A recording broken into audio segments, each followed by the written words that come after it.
Welcome to our interview series with WellNest Global and international holistic experts, Consilience, Exploring New Ways of Thriving.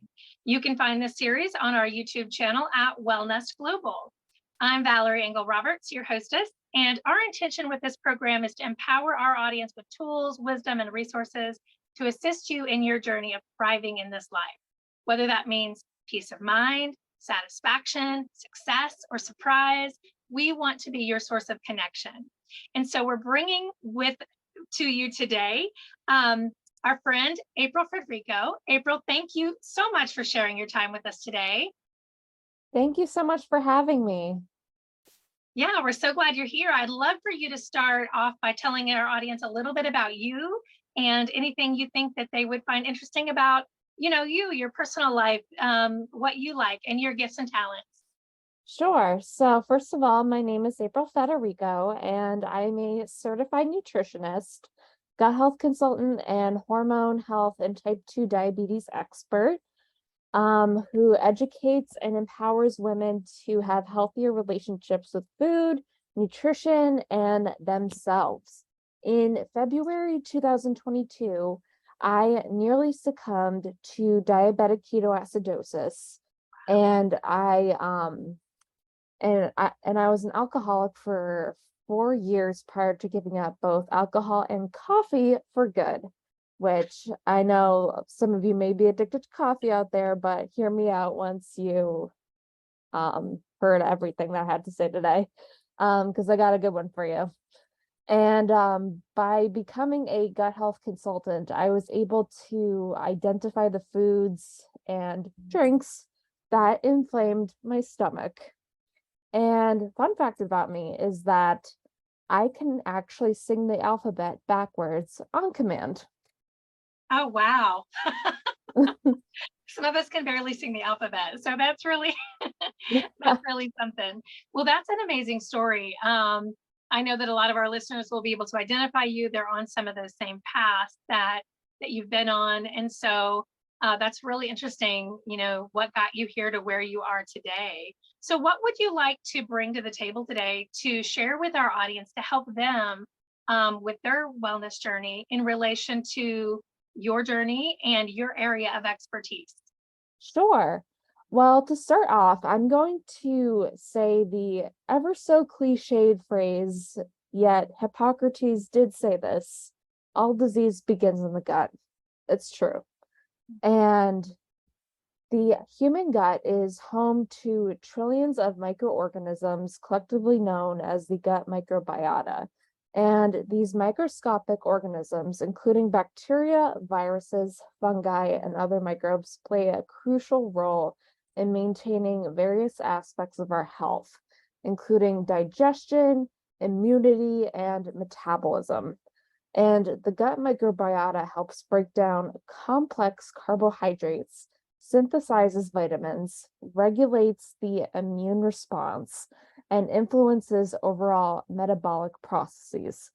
And this is where I get to talk about two of my favorite subjects, which are type 2 diabetes and gut health. Can you tell I'm already passionate? Yeah, you can tell. And yeah, so recent studies have revealed that alterations in the composition and diversity of the gut microbiota may contribute to the development of type 2 diabetes.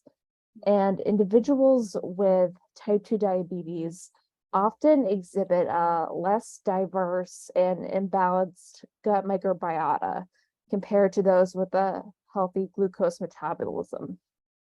And the imbalance is referred to as dysbiosis, which is characterized by a higher abundance of pro-inflammatory bacteria and a reduction in beneficial microbes. Factors affecting gut health and diabetes include poor diet, obesity, a diet high in refined carbohydrates, sugars, saturated fats that can negatively impact gut health.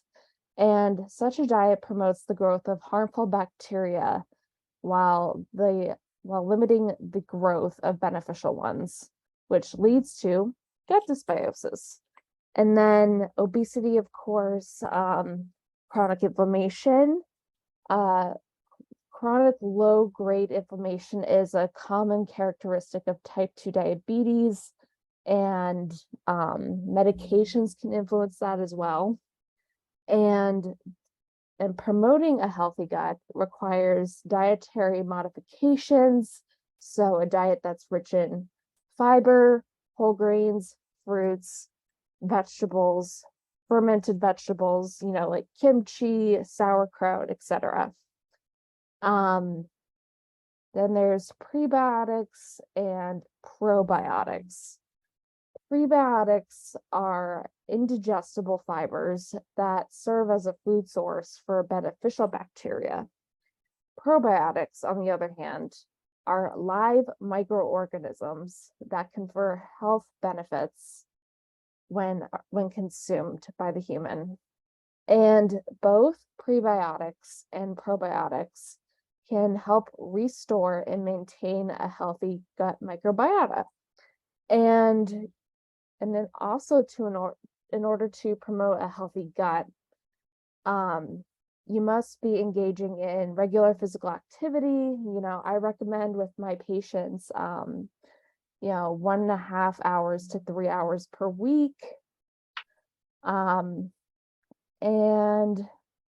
just stress management, because, you've heard this a lot. Stress is not good for you. I mean, it actually does take a significant toll on the body. And I didn't know this until, my senior year of high school, like way before I was diagnosed with diabetes. And because stress can really disrupt the balance of gut microbiota, which incorporating stress management techniques such as, meditation, yoga, or mindfulness practices, they can promote a healthy gut and help manage type 2 diabetes at the same time, because meditation is known to decrease blood sugar levels. Wow. So yeah, you covered a lot there. And you were talking about the, obesity, being overweight, inflammation. What are some other signs that someone might have that would lead them to think, maybe I need to think about this. Maybe I need to think about type 2 diabetes as a contributing factor to why I'm not feeling well, or, maybe working on my gut health. What else should they look for? Yeah, so common symptoms of type 2 diabetes often include constipation, being thirsty all the time, which often leads to having to go to the bathroom all the time, because your body is just flushing out all that sugar that's in your system. And yeah, that's pretty much it. Okay. What I've So experienced. if they know that they've gained some weight, they have some inflammation, aches, pains, and things like that, they're constipated, they're thirsty all the time, they're going to the bathroom all the time, those are some red flags that they might think, I need to check this out, right?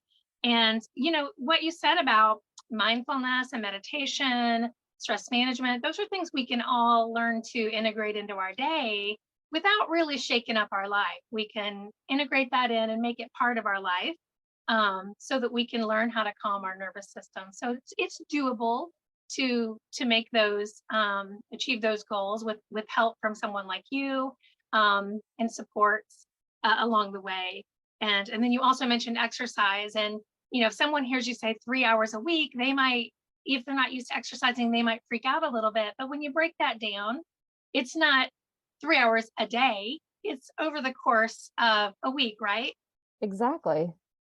Yeah, and something that I also tell my clients slash patients is that, Rome wasn't built in a day, and neither are your healthy habit regimens. Like, habits take time to produce, and it's so much easier to dive into a bad habit than it is to create a healthier habit for yourself.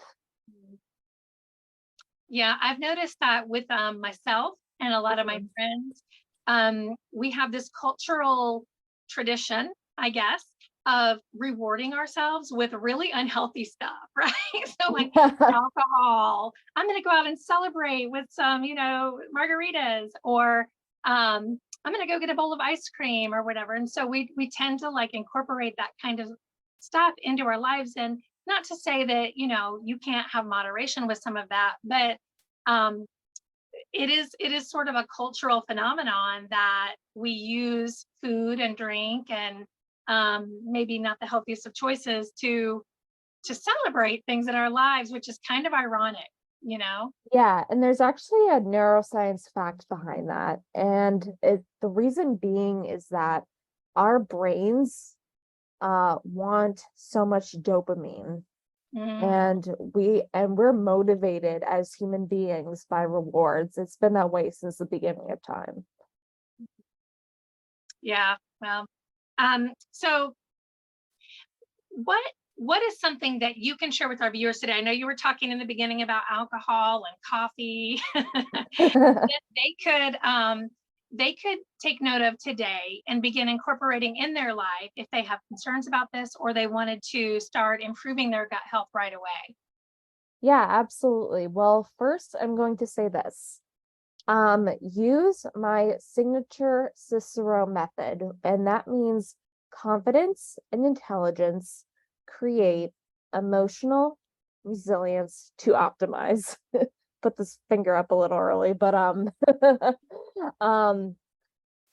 and the science behind that is because is due to mindset.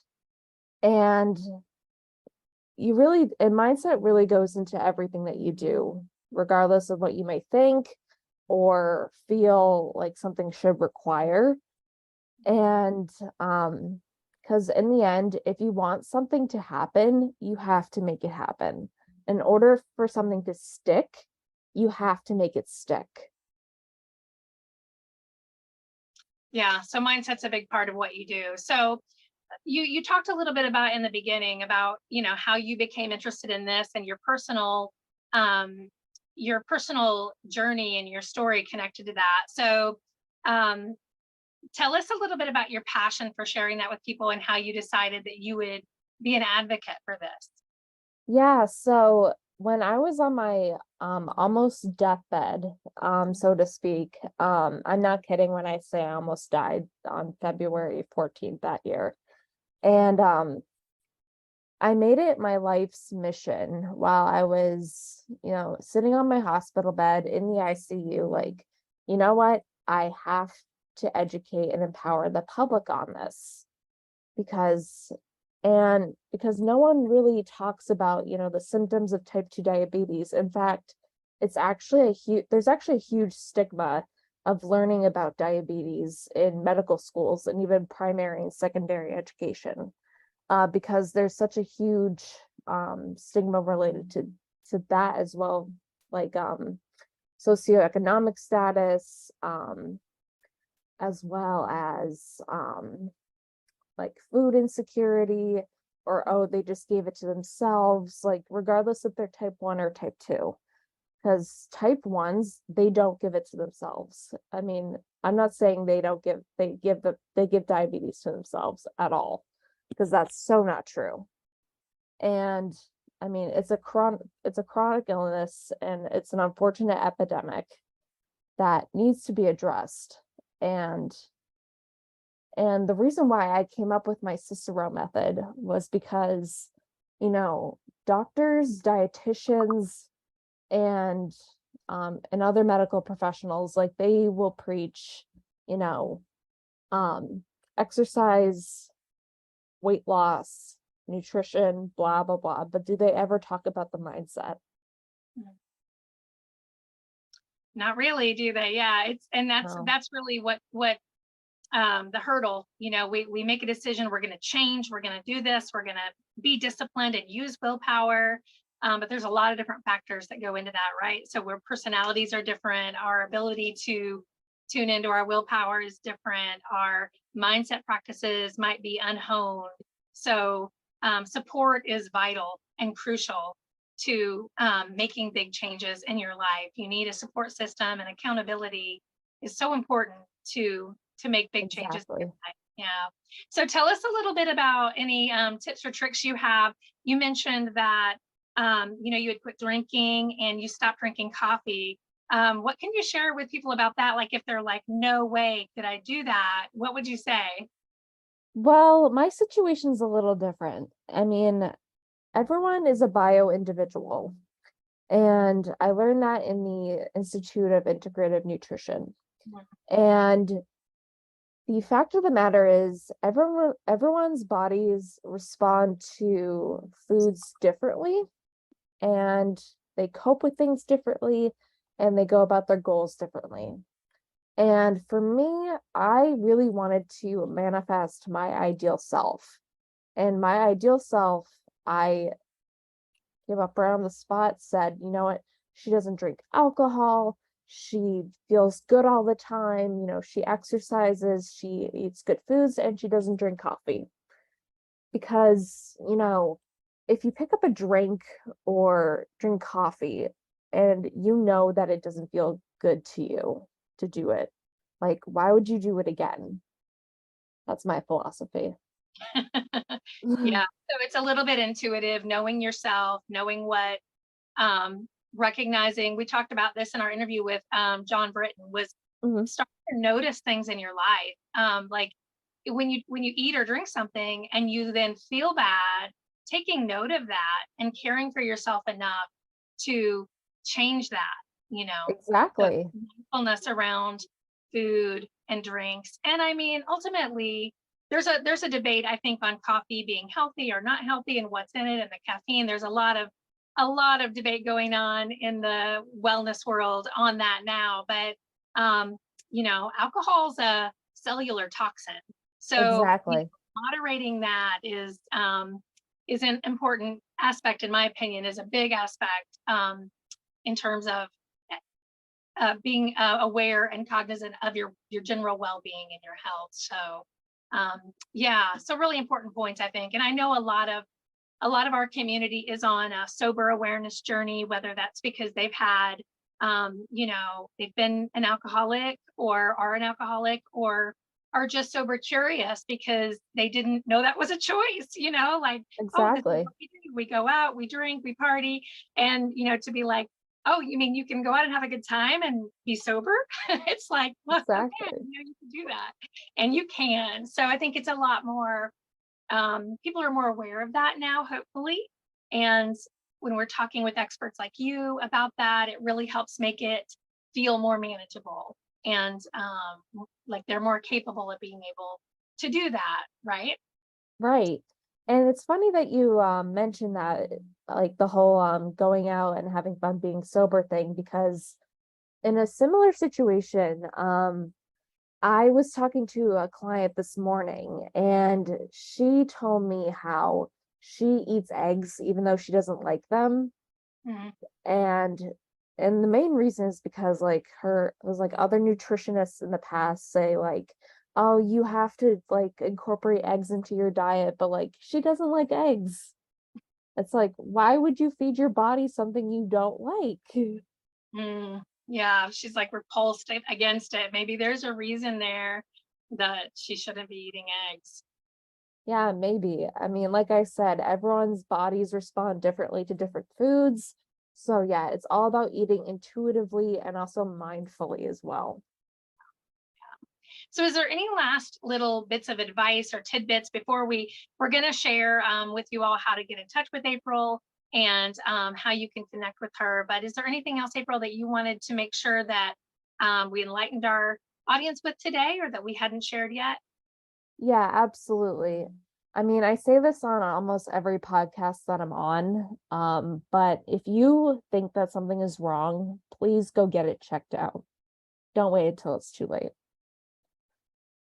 Great point. Yeah, we tend to do that, don't we? I was talking to a doctor friend of mine this morning, and a very holistic doctor, and Hmm. that had happened with her daughter. She just kept thinking, oh, it'll turn around, and then things Yeah, got, because she waited. And So we tend to do that, wait till the last minute, but good advice. Yeah, if you have that instinct to get it checked out, then do it. So tell us, April, how people can, how they can reach you, what you can do to support them, and how you help them. Yeah, absolutely. So you can most certainly go to my website, www.theaprildiaries.blog. And you can also find me on Instagram at Be Well by April. And you can also subscribe to my LinkedIn newsletter, which is Be Well by April. So you tell Perfect. there's a theme here.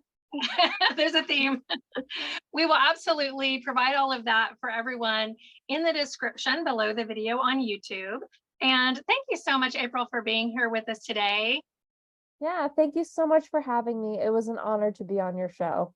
Absolutely. Well, we're grateful, and we are glad that our audience had this valuable opportunity to learn and grow with you today, and to meet more experts and expand your consciousness every week here at WellNest Global. So thanks for tuning in this week, and we'll see you again next week. And in the meantime, be sure to get in contact with April to learn more, and we'll see you soon.